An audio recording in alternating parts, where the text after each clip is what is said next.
Hello friends, आज हम बात करेंगे हमारे जो चैप्टर 2 का लास्ट टॉपिक है साबुन के आवेशित बुलबुले का संतुलन।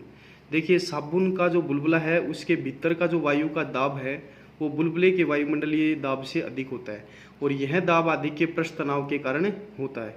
तो अब इसको समझना है। देखिए, यदि किसी साबुन के बुलबुले की त्रिज्या r है तो पृष्ठ तनाव क्या है t, तो p एक्सेस यानी दाब आधिक्य 4t/r होता है। अब इसी चीज़ को हमें डिटेल में समझना है और देखिए किस प्रकार से इसके लिए देखिए मैंने एक बुलबुला बनाया है। ये देखिए, जो कि स्टार्टिंग में शुरुआत में अनावेशित है। साबुन का एक बुलबुला है जो कि शुरुआत में क्या है, अनावेशित है। तो मैंने यहाँ पर देखिए एक बात बताई थी कि जो भीतर की जो वायु है, भीतर की वायु के द्वारा लगाया गया दाब और बाहर की वायु के द्वारा लगाए गए जो दाब है उसका अंतर ही क्या कहलाता है, दाब आधिक्य कहलाता है।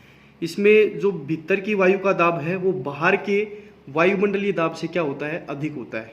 तभी क्या मिलता है, हमें दाब आधिक्य मिलता है। और ये किसके कारण पाया जाता है, दाब आधिक्य पृष्ठ तनाव के कारण होता है। तो देखिए इसको डिटेल में समझते हैं। तो देखिए ये बुलबुला है और इसके जो भीतर की जो वायु है वो बाहर की ओर दाब लगाती है, तो इसे लिख दिया मैंने पी इन। अंदर की वायु लगा रही है। अब बाहर की वायु जो दाब लगा रही है वो ये देखिएगा, बाहर की वायु जो दाब लगाएगी उसको लिख दिया मैंने पी आउट, ठीक है, जिसे अपन वायुमंडलीय दाब बोलते हैं। अब इन दोनों में बड़ा कौन होता है भाई, पी इन ग्रेटर देन होता है पी आउट से, क्योंकि अंदर की वायु के द्वारा लगाए गए दाब बाहर की वायु के द्वारा लगाए गए दाब से क्या होता है, अधिक होता है। तो P in greater than P out, तो इसीलिए मैंने लिख दिया P in minus P out बराबर क्या होता है, दाब आधिक्य। दाब का अंतर ही क्या कहलाता है, दाब आधिक्य।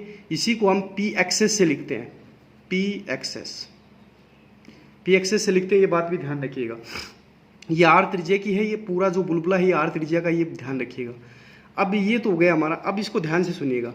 अब आपको देखिए एक ये द्रव की जो पृष्ठ है, ये द्रव की पृष्ठ आपको दिख रही है। ये पृष्ठ, इस पृष्ठ पर एक कॉन्सेप्ट लगता है पृष्ठ तनाव का, और वो पृष्ठ तनाव, उस पृष्ठ तनाव के कारण अंदर की ओर एक दाब लगता है। पृष्ठ तनाव के कारण अंदर की ओर दाब लगता है, क्योंकि अगर पी इन अगर बढ़ेगा तो ये बुलबुला क्या हो जाएगा, ब्रेक हो जाएगा।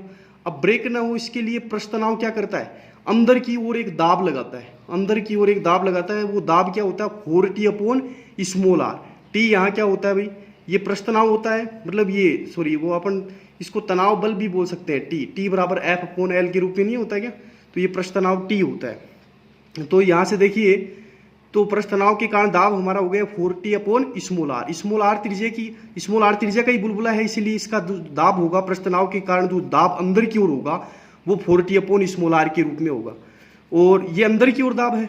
और ये P in minus P out ये किधर है, ये बाहर की ओर है। क्योंकि अंदर देखिए P in minus P out, ये दाब आधिक्य किधर है, बाहर की ओर ही तो है भाई, क्योंकि इन बड़ा है आउट छोटा है। तो इन का मतलब ये जो बाहर की ओर लगने वाला जो दाब है वो क्या होगा, यहाँ ज्यादा होगा। तो इसका मतलब ये अंदर की ओर है।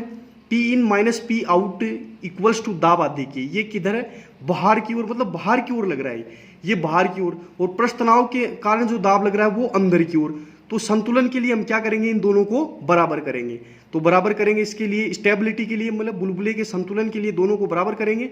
तो P in minus P out बराबर पी एक्सेस भी लिख सकते हो, मतलब दाब आधिक्य बराबर किसके होगा, 4t/r के।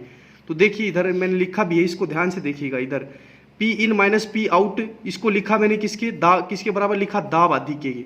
तो पी एक्सेस बराबर क्या होता है, 4t/r के रूप में लिखा जाता है। तो ये बात समझ में आती है, क्योंकि पृष्ठ तनाव के कारण अंदर की ओर दाब लगता है और P in minus P out है, ये बाहर की ओर होता है। तो संतुलन के लिए हम दोनों को क्या कर देंगे, बराबर कर देंगे। तो बराबर हो गए भैया। अब देखिए यहां तक हमने बुलबुले को आवेशित नहीं किया है। अब देखिए हम क्या करते हैं, इस बुलबुले को सिग्मा पृष्ठ आवेश घनत्व से क्या करते हैं, आवेशित करते हैं। सिग्मा पृष्ठ, देखिए ध्यान से देखिएगा, ये आपको दिख रहा होगा, यहां से सिग्मा जो पृष्ठ आवेश घनत्व है इससे मैंने क्या किया, इसको आवेशित किया है। तो जैसे आवेशित करेंगे तो बुलबुले के पृष्ठ पर बाहर की ओर विद्युत दाब ये हमने निकाल लिया है। ये वैल्यू पहले वाले जो मैंने अभी टॉपिक पढ़ाया था इससे पहले, उसमें हमने विद्युत दाब निकाला था। ये दाब क्या होता है, बाहर की ओर लगता है, पृष्ठ से बाहर की ओर, मतलब पृष्ठ पर बाहर की ओर लगेगा ये दाब। ये बात भी आपको पता होनी चाहिए, क्यों लगता है बाहर की ओर ये दाब। ये देखिए कैसे लगेगा ये बाहर की ओर, क्योंकि आपको पता है कि देखिए ये प्लस, क्योंकि ये समान आवेश का समान प्रकृति का ही तो आवेश है इस पूरे गोले पर, मतलब पूरे बुलबुले पर समान प्रकृति का आवेश है। तो ये इस प्लस के कारण इस प्लस के कारण इस प्लस पर लगने वाला जो बल होता है वो किधर होता है, बाहर की ओर। इस प्रकार से इस प्लस के कारण, देखिए ये इस प्लस के कारण इस प्लस पर लगने वाला बल ये भी क्या होता है, बाहर की ओर। अर्थात दाब भी क्या होता है, बाहर की ओर होता है। तो ये जो दाब होता है ये बाहर की ओर कार्यरत होता है, ये ध्यान रखिएगा। और ये किस रूप में होता है, P बराबर सिग्मा स्क्वायर अपॉन में 2 एप्सिलॉन नोट के रूप में होता है। तो ये तो बाहर की ओर काम करेगा। और दाब आधिक्य किधर काम करेगा भाई, दाब आधिक्य किधर काम करता है, दाब आधिक्य, देखिए दाब आधिक्य बाहर की ओर काम करता है। P एक्सेस भी किधर है, उसकी दिशा भी किधर है, बाहर की ओर।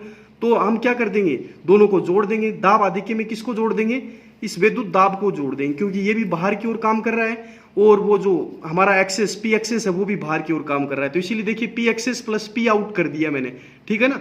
जो बाहर की ओर जो विद्युत दाब काम करता है उसको किसमें जोड़ दिया, इस दाब आधिक्य में जोड़ दिया। और बराबर किसके है ये 4T अपॉन R, ये किधर काम करता है 4T अपॉन स्मॉल r किधर काम कर रहा है, ये अंदर की ओर काम कर रहा है। तो इस प्रकार से बैलेंस हो गए।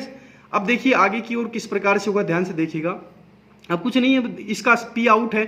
P आउट का मतलब ये जो ये जो पृष्ठ पर बाहर की ओर दाब लग रहा था ना, बाहर की ओर विद्युत दाब, उसकी वैल्यू है। तो P बराबर sigma square upon 2 epsilon note है, यानी P आउट है ये। तो ये मान यहाँ पर रख दिया मैंने, ठीक है भाई। P आउट की जगह यहाँ से रख दिया, ये दिख रहा है आपको, ये मान यहाँ रख दिया, ठीक है, विद्युत दाब। तो P excess plus sigma square upon 2 epsilon naught बराबर 4T अपॉन स्मॉल r। अब देखिए इधर से लिखा है ये एक ही चीज, यहाँ भी लिख रखी है मैंने, यहाँ भी एक ही बात है, एक जगह लिख लेना आप, ठीक है। तो अब इसमें क्या करेंगे, अब P एक्सेस चाहिए आप लोगों को, तो ये जो प्लस वाली वैल्यू है ये दूसरी तरफ जाएगी तो माइनस की बन जाएगी। तो P एक्सेस बराबर 4T upon small r minus sigma square upon 2 epsilon note. तो ये आ गया हमारा दाब आधिक्य। अब देखिए इस बुलबुले को हम लगातार आवेशित करते जाएंगे ना, बुलबुले को कंटिन्यू अगर चार्ज देते जाएंगे तो एक ऐसी स्थिति मिल जाएगी कि दाब आधिक्य शून्य हो जाएगा और इसके पश्चात बुलबुला क्या हो जाएगा, टूट जाएगा।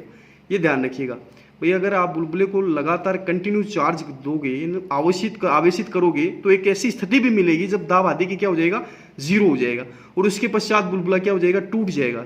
और जैसे ही टूटेगा तो उस केस में क्या बनेगा, देखिए अतः संतुलन के लिए देखिए P एक्सेस बराबर क्या होता है, 0 होता है। तो जैसे ये P एक्सेस, जैसे इसको इक्वेशन नहीं लिखा मैंने कहीं पर भी, जैसे इसको लिख देते हैं 1 नंबर। तो इसमें P एक्सेस का मान 0 रखेंगे, तो ये 0 रखने से देखिए ये 0 रख दिया।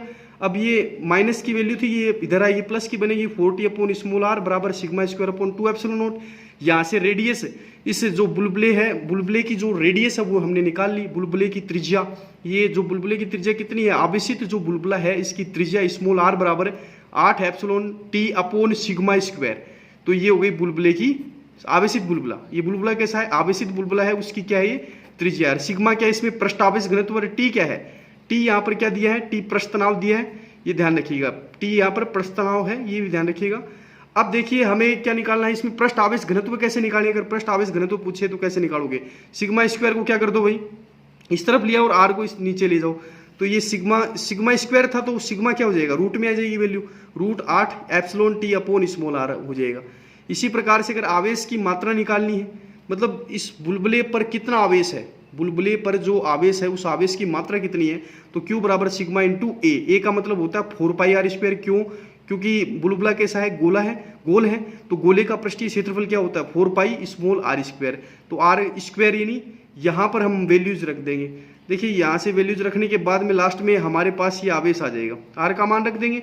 r का मान रखने के बाद जो वैल्यू आएगी, r का नहीं तो फिर यहाँ पर सिग्मा रख देंगे, ठीक है, सॉरी सिग्मा का रख देंगे, यहाँ r नहीं रखेंगे, r वाली वैल्यू नहीं रखेंगे, सिग्मा की जो वैल्यू है ना, ये सिग्मा की वैल्यू ये रखी है। तो ये सिग्मा की वैल्यू रखने के बाद जो आवेश की मात्रा आई है Q बराबर, ये इस प्रकार से Q बराबर 4π√8T, रूट में है 8T एप्सिलॉन नोट r³। तो ये हो गया हमारा क्या, यहाँ आवेश, साबुन के बुलबुले पर आवेश की मात्रा, और ये आवेशित बुलबुले की त्रिज्या, आवेशित बुलबुले की त्रिज्या है, और ये आवेशित बुलबुले का पृष्ठ आवेश घनत्व।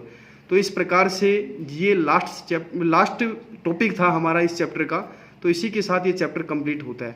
अब इसके आगे जो नया चैप्टर पढ़ेंगे, चैप्टर 3, जो चैप्टर 3 होगा विद्युत विभव और विभवांतर, वो देखेंगे। तो इसी के साथ ये चैप्टर कंप्लीट। धन्यवाद।